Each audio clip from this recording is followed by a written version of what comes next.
नमस्ते संस्कृत विद्यार्थियों, मैं पूर्णिमा शर्मा आज आप सभी के लिए कक्षा 11 की हिंदी की पुस्तक में जो आपके पीछे पुस्तक के पीछे पाठ संस्कृत के दिए हुए हैं। संस्कृत खंड से तृतीय पाठा सदाचारो उपदेशा का वाचन और इसका अर्थ लेकर प्रस्तुत हुई हूँ।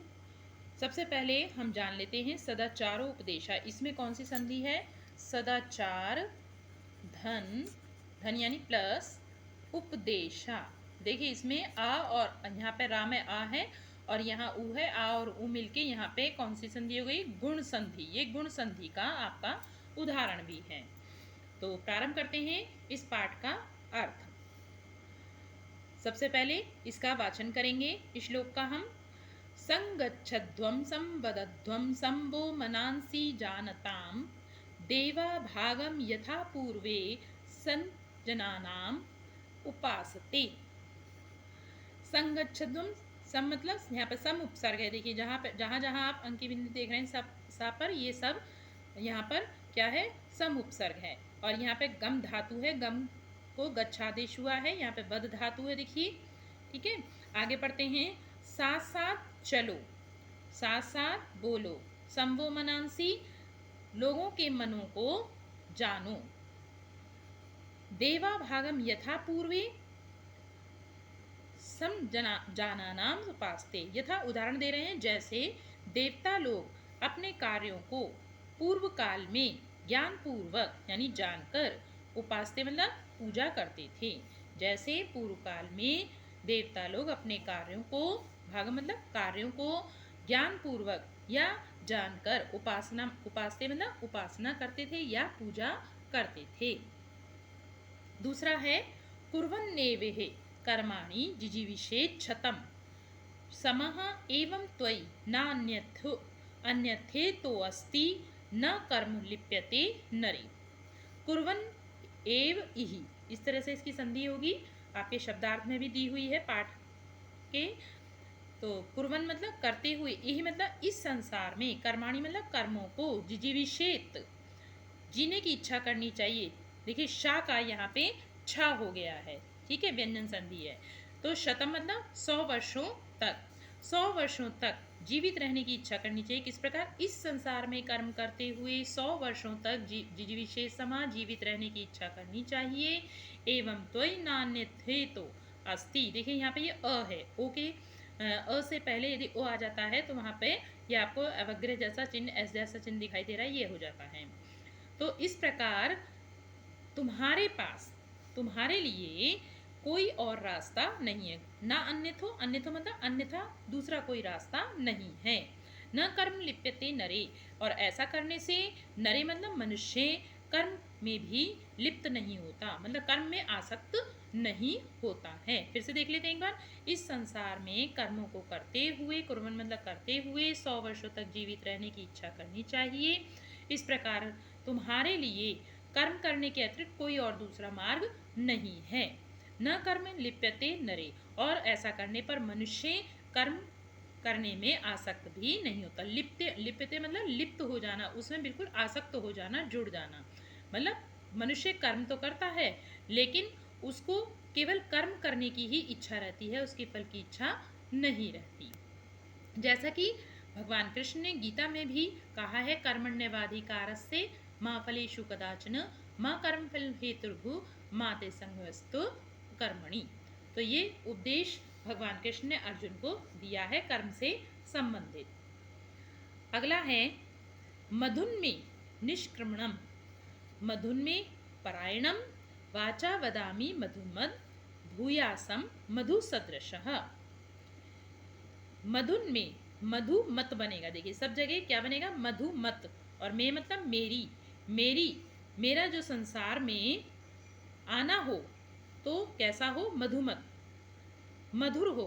और संसार में मैं मेरा, संसार से परायण, परायण मतलब समाप्ति, संसार से जब मेरा संबंध विच्छेद हो तो वो भी मधुर हो।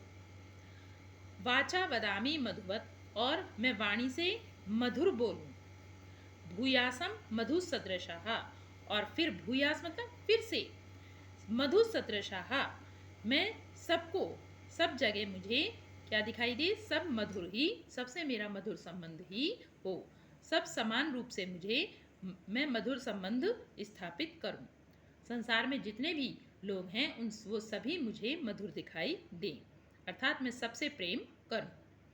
अगला है आचारा लभते या आचारा लभते श्रियम आचारात् कीर्तिम आपनोति पुरुषः प्रेत्ते च इहि च।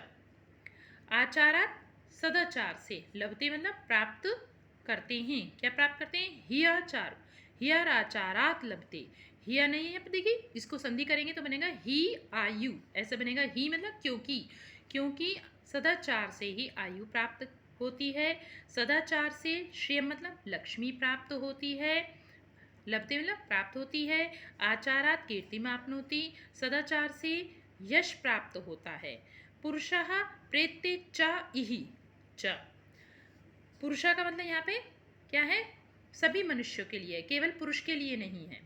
तो यही मतलब इस संसार में प्रेत्ते और परलोक में, दोनों जगह की बात हो रही है, इस संसार में और परलोक में मनुष्य को क्या प्राप्त होता है, सदाचार से कीर्ति प्राप्त होती है, यश प्राप्त होता है।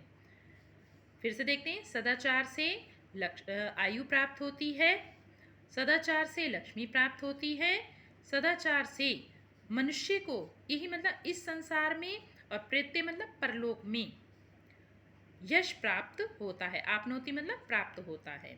अगला है ये नास्तिका निष्क्रियाश्च गुरुशास्त्रातिलंघना अधर्मज्ञा दुराचारास्ते भवन्ति गतायुषाः। ये नास्तिका, जो नास्तिका मतलब नास्तिक हैं, जो ईश्वर को नहीं मानते हैं, और कैसे हैं, निष्क्रियाश्च, क्रिया मतलब होता है कार्य, और नि उपसर्ग जुड़ गया तो बन गया जो कार्य न करता हो, यानी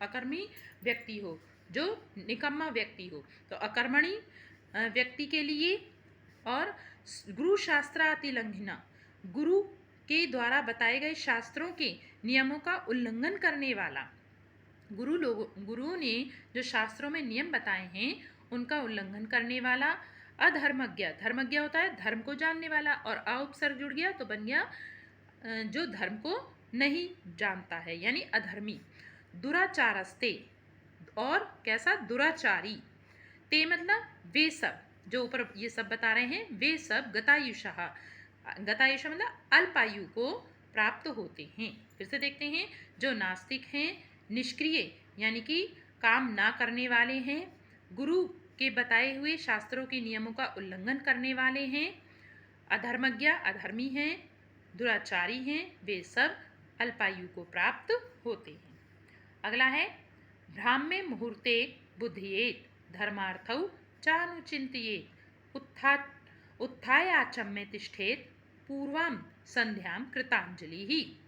ब्रह्म मुहूर्त में बुद्धयेत मतलब जागना चाहिए, धर्मार्थौ धर्म धन अर्थौ, देखिए यहाँ पे दीर्घ संधि का उदाहरण ही है, और मिलकर दीर्घ हो गया है, धर्मार्थौ बना, तो धर्म और अर्थ का अनुचिंतित चिंतन करना चाहिए, यानी धर्म और अर्थ के विषय में विचार करना चाहिए।